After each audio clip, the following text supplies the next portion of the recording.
So I'm in my garden now, and I just thought I'd show you a few of the things that you can record in your garden.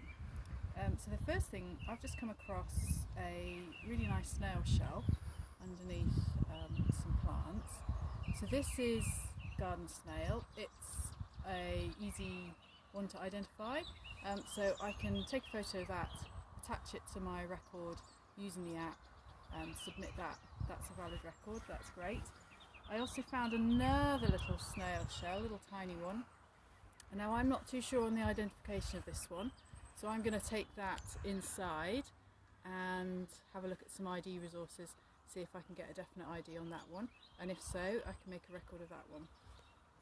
Now behind me there's some bird feeders, and we often get asked about making records for birds from bird feeders, because obviously they're there every day, that there's food out there, and I'm not going to stand here all day long making records.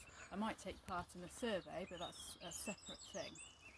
So I would make records of the birds on my bird feeders every month or two. I'll just sit and record the different species that are visiting. And the last thing I wanted to show you in a garden is having a think about the plants, because obviously quite a few plants and gardens are planting. We don't want records of those. So down here I've got this little plant, is ivy-leaved toadflax, and that's a wild plant that's just occurring here naturally. That's not been planted by me or anybody else, so I can make a record of that one.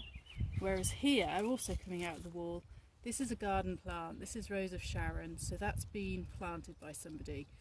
I'm not going to make a record of that one because it's a garden plant. So that's a few ideas of things that you might want to record in your garden.